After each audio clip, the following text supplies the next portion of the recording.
There's a rare moment in DayZ where I stop and I realize that I've survived longer than last time. Like in those small moments between chasing rabbits and searching for wood. It's always a gut punch because I have no idea how much more I'm allowed to go. And deep down, I know better. The gunshots in the distance tell me as much. Peace is such a fragile thing, but it's there if you can find it. What's up? I'm Jake. For how little my playtime in this game is compared to, say, Destiny 2, you might be surprised to hear that DayZ is, in my opinion and by a mile, an S-tier game. It's been around a while, and I love everything about it. I might not play DayZ for the same exact reasons as everyone else, but I play DayZ for one thing.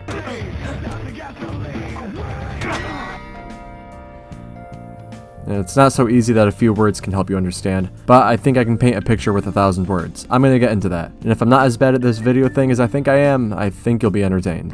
DayZ is, at its core, a zombie survival game. But to boil this game down to a zombie survival really strips it of all the things that makes DayZ so good. I don't think a lot of non-DayZ players really understand how much the word survival actually means here. Surviving isn't just about managing hunger or figuring out the mechanics. It's a little more involved. It's about constant risk assessment. No matter where you go or what you do, there needs to be some kind of plan forming.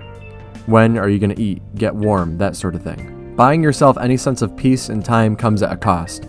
Sometimes that cost is steeper than you would expect, and sometimes you have to pay it a lot sooner than you'd expect. There are things in this game that only experience and death will teach you. That village might have a lot of gear you need, but other people are thinking the exact same thing. And they'll do a lot to protect that stuff. You can never quite plan for really anything that happens in this game. Even when getting yourself into a mess is necessary, it'll probably go how you thought it was going to go.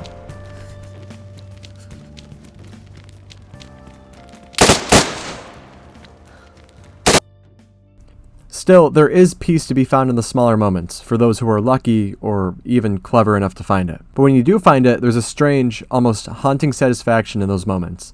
When you warm up by the fire, wait for your food to cool. The ambiance of this game cannot be overstated, and in Namalsk this is especially true. Just adding additional elements such as constant cold makes survival a little more difficult, like you have to stop at some point and tend to your temperature, melt your canned food, and generally distress before you get back to it.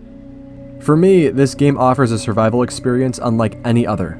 My fate isn't just dictated by zombies, weather, or random item spawns. That's just the surface. Real survival, if I had to put it to numbers, is at least 1/3 determined by the world around you, and 2/3 by your own choices. By your instincts, your ability to navigate what you do and don't know. This forces you to live in this constant tension between the world around you and yourself, like trying to mail someone a cardboard box full of water.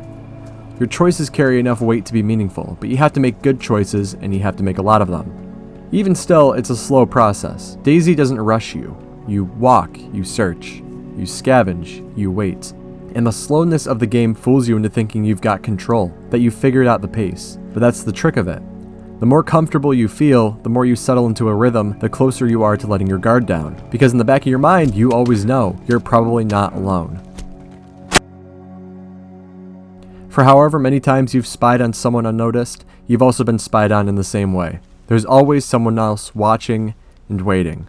More on that later. The most frustrating thing to love about DayZ is how particular it is about survival. Everything is a struggle. Everything is so particular. The crafting menus are so intricate. You only have so much inventory space, so you need to pick and choose. You need to inspect your items to check their durability and insulation. You need more space to carry things. You need food and water. And it doesn't even stop there. You finally found a rabbit, now you need to kill it. I got lucky and I should have been smarter, but I got the rabbit. Now I need to cut it. Do you have a knife to butcher it? No? Then you're back to square one, searching for something, anything, sharp enough to cut through bone. And let's say I do have a knife. Okay, what about gloves to protect your hands from diseases when you butcher the animal? But we have all that. Now you need to cook it. Now you need wood for a fire, a means to get that wood, something to start that fire. Miss one piece of the increasingly complex puzzle, and what seemed like a small victory can turn into a problem. There are some pretty essential pieces of the puzzle that are sorely missed when you don't have them. Loot is so rare that you need to check everything. You need to be thorough. I need a knife, I need rags, food. Very basic necessities often feel extremely difficult to come across, so you have to feel out what it is you should be doing at any given moment.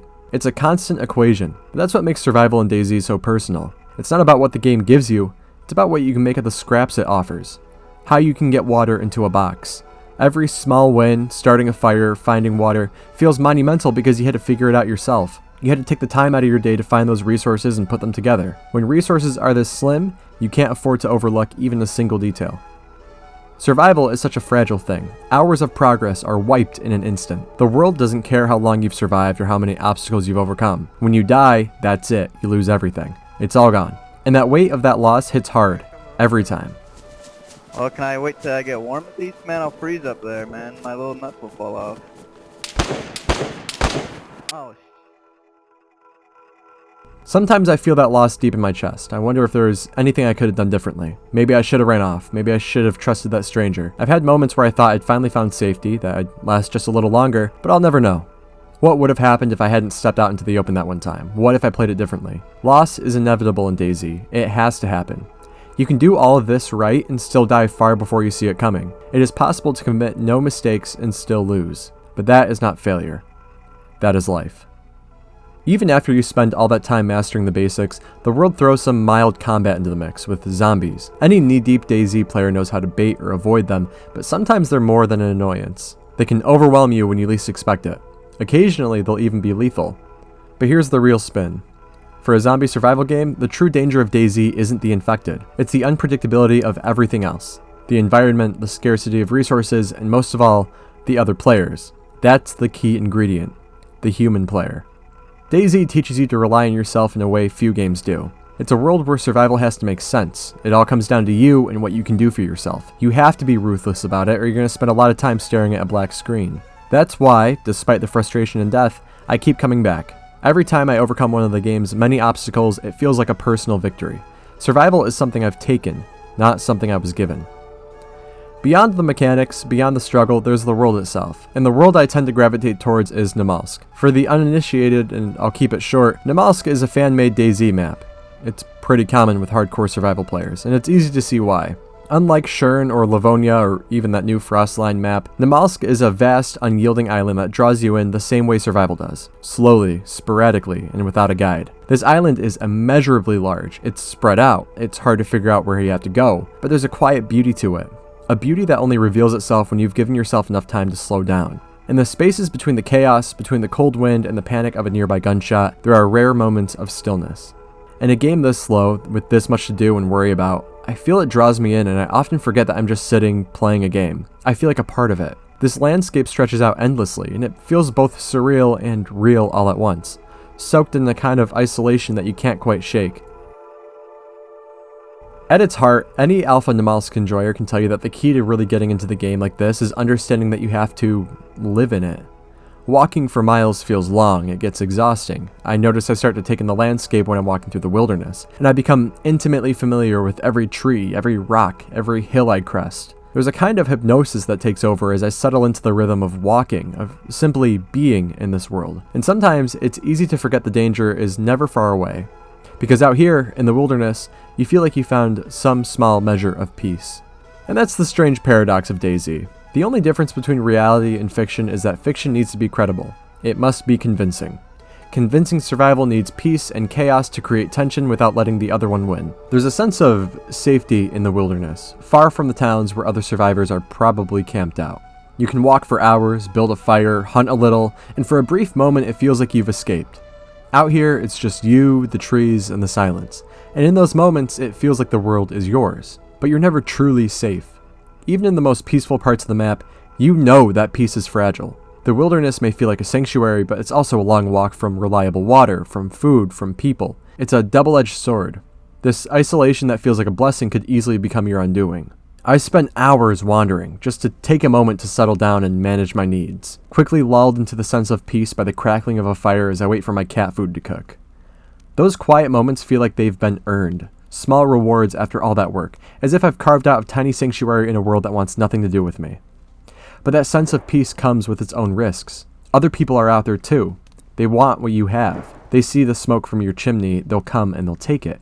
And in this way, peace in DayZ is fleeting. Always just a nudge away from falling off the table. Even in the wilderness, where the beauty of the isolation tempts you to stay, survival pulls you back. You need to keep moving, lest someone else find you, or you starve. It's survival that makes this world chaotic. It's the people that make it truly dangerous, the wild cards. You might stumble upon another survivor out there, someone just like you, armed with the same instincts, the same will to exist, and in that moment, you have no idea what will happen next.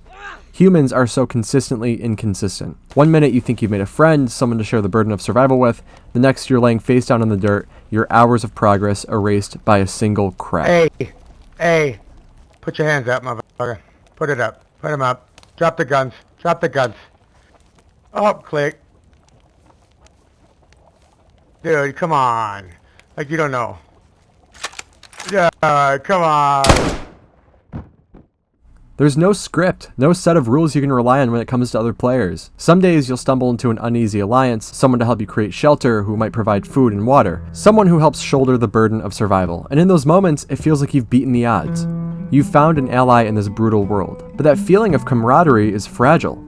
At any point, a single decision can shatter it. They might turn on you, or maybe it's you who pulls the trigger first, deciding that you can't risk their betrayal. Trust in a game like this, when the stakes are already this high, is an extremely rare and fragile commodity. I've had better experiences with other players, where a simple gesture, a shared can of liver pate, or a wave across the field felt like a faint flicker from a dead flame. There was one night years ago when I met a small group of survivors holed up in the makeshift camp on the edge of town. The whole situation started with hesitation, weapons were drawn, all of us are unsure of what the others would do. But we lowered our guard. They invited me to sit by the fire, they offered me food, and in that moment it felt like I found safe harbor. We talked through the night, sharing stories and passing around a book I've scavenged from an old schoolhouse somewhere. Someone started some discussion about the themes of this book, which I'm forgetting the name of it, but it was some old French classic. And just for about 20 minutes, we weren't survivors in a zombie video game anymore. We were just people, existing together and sharing a rare moment of genuine interaction in a world that had given us less. There are genuine human experiences to be shared in this game. Like, one must really step into this world and become so involved to truly experience it. It being something that I know when I feel it, but when I think about it, the water ruins the box. The thing that is rarer than peace. There are other people who seek the same kind of genuine connection.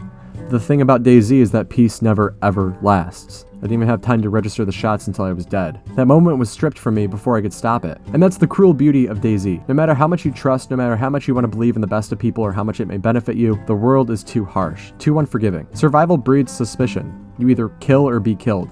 I've been on both sides of that coin more times than I can count. You never know what someone is liable to do.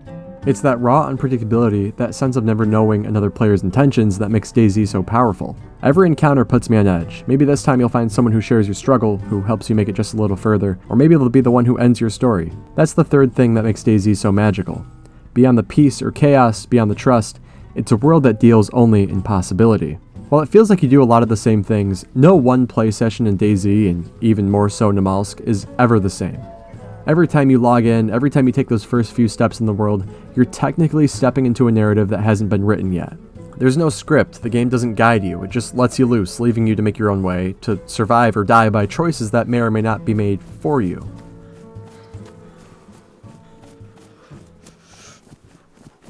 OKC. Oh my god. Fuck. Forget freshies, man. Oh.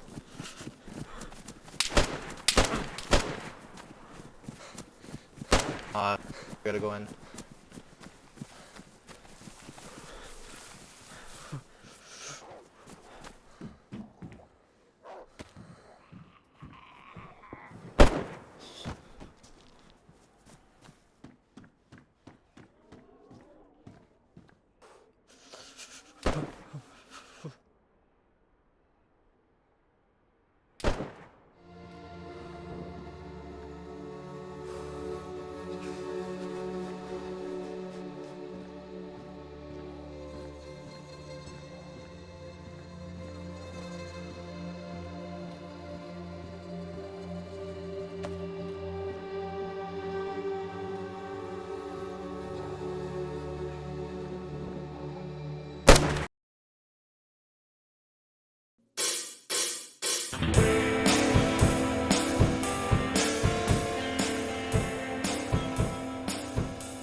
Much like survival, there is a story to DayZ that isn't handed to you.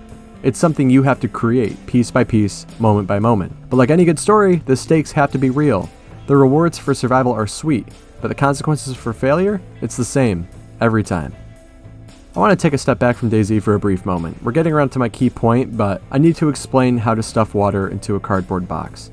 I like DayZ a lot because of its complex lifelike elements, of which I've already discussed. But just having these things in a game alone wouldn't make the experience feel so compelling. I think adding human players brings it to life, but not everyone really experiences DayZ. And in the same way, most people around us might be alive, but they might not be experiencing what it is to live.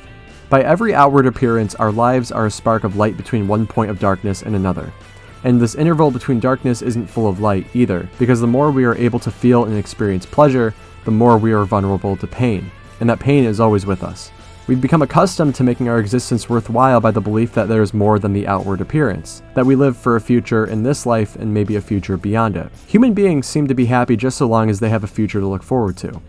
And this has its disadvantages because when the good times arrive, it's difficult to enjoy them to their fullest without some sort of promise for more to come. If happiness always depends on something expected in the future, we're chasing the wind always just outside our grasp, until the future and ourselves vanish into darkness once more. Where am I going with this? I read this incredible book on a camping trip recently called The Wisdom of Insecurity, a message for the age of anxiety, written by Alan Watts. I also had this DayZ essay tucked away, but I wasn't sure what to do with it because I wasn't so sure why I enjoy it in the specific way that I do. There's a lot more to it, and it's a life-altering read, coming from a guy who rarely reads. Anyway, there's this problem with the human condition in that we tend to resist a lot of things that we don't like. We resist pain, but in doing so, we callous ourselves to pleasure. We tend to cope with pain by drowning it out with our coping habits or by creating this division in our minds where we can look at ourselves in this outward appearance and look objectively. But to process and enjoy great pleasures, we need to be open to digesting pain. And so long as your candle is worth the game, the pain is digestible. So are the pleasures. The other half of it is that we tend to look forward to something to provide more happiness when times is good, or something to ease the pain when times is bad. That's why, on varying levels, people we meet, or even ourselves, are so resilient to some things like change, death, and chaos. We crave stability and security that things will be alright now and later. But we never really process this moment, do we? We never really dwell and digest and truly exist here between the seconds. And I don't think it's any of our faults. We were born in a time where the generations forever and before were doing the same thing. It's so ingrained in us. Living in the moment, moment by moment, feels like such an impossible thing to grasp, in both how you do it and why you would even bother. It's not hard, it's within you. That's why I recommend this book. To get back to DayZ, I feel that this is extremely relevant because, well, I didn't really see it before, but I live in those moments. Each step forward is the future becoming manifest, and in a game like this, the future is so unpredictable despite our best predictions, which is the same of life. Generally speaking, when I'm indulging in escapism, I like having the best time I can. DayZ is already pretty cognitively demanding, so I'm usually glued to the screen. It's not like you hop into bite-sized matches or anything, you're in until you're out. But to speak very specifically about DayZ, there's something to be enjoyed about that chaos. About that living in the moment. Because, okay, I think most people play to keep pressing onward and to find more gear just to be extremely disappointed when they see that death screen. And if I'm just going to keep pushing until I die and grieve that loss before giving it another whirl, I'd rather mail someone a cardboard box full of water. Why go on? Because what if? Those what if moments are so potent. What if I did it differently? So then I come back to do it differently. I come back to survive, to see how long I can last this time, to put together everything I've learned and use it to push the boundaries of what it is that I'm capable of. But I also come back to die. Death isn't just an end, it's part of the narrative. My narrative. There is no getting around it. It's a reminder that everything in this world is temporary. Every story has a beginning, a middle, and an end. And in this game, you're not just living out your own story, you're part of a world where everyone else is doing the exact same thing at the exact same time. Sometimes you're the main character in your own tale, other times you're a footnote in a corpse in someone else's. And it's just because DayZ is so unknowable that it brings me back every time. There's a strange beauty in knowing that your survival is always on borrowed time. You could lose everything in a second. That knowledge is what makes every moment matter. It's why finding a can of frozen cat food on a shelf feels like a victory. Because deep down, whether you want to deny it or not, we know how this ends. And it will. Every death, and I guess even every log-off, means this world shifts, and you can't step back into the same story twice. That unpredictability keeps every moment alive. And I'm sure that, even if you sometimes don't, you sometimes do know what it is to live in between these moments, where time isn't relevant because you just are. That's the beauty of it. Each new character here is its own narrative, full of unexpected twists and turns, full of possibilities that you never thought possible. And when the end finally comes, whether it's after an hour or 100, you can look back and know that you lived out something unique, something that you could never repeat. What was at one point a brutal push against the odds turned into something of a memory. In this way, DayZ isn't about surviving the game. It's about living in these moments, about experiencing everything the world has to offer, the tension, the peace, the chaos, the quiet. Every moment you live through, whether it's spent scavenging for food or forging a fragile alliance with a stranger, adds to the greater whole. And that whole, that collection of moments, is what makes the entire DayZ experience matter. Every step you take matters, even if you don't know where it's leading you. Every time I play this game, I'm well aware that my end is just always out of the corner of my eye. But it's that very impermanence that makes each moment feels like it's worth living. There's a strange beauty in knowing that nothing is guaranteed, that you might have to take it. The peace you find in the wilderness, the trust you build with another player, the fire you sit by at the end of a long day, it's all temporary. But that's why it matters. I feel like, in my life, I tend to find ways to worm myself out of the moment. I'll find an escape from boredom, from work, or from those moments I don't exactly enjoy. Ways to burn the precious remaining seconds of my own life. And while I take living for the moment for granted, the moments are fleeting, and finding a way to live in them makes them that much more valuable. The pressure to survive in this game kind of urges me to live in those moments, to really focus on what it is I'm doing. And if I can't do that in real life, then at least I can do it here.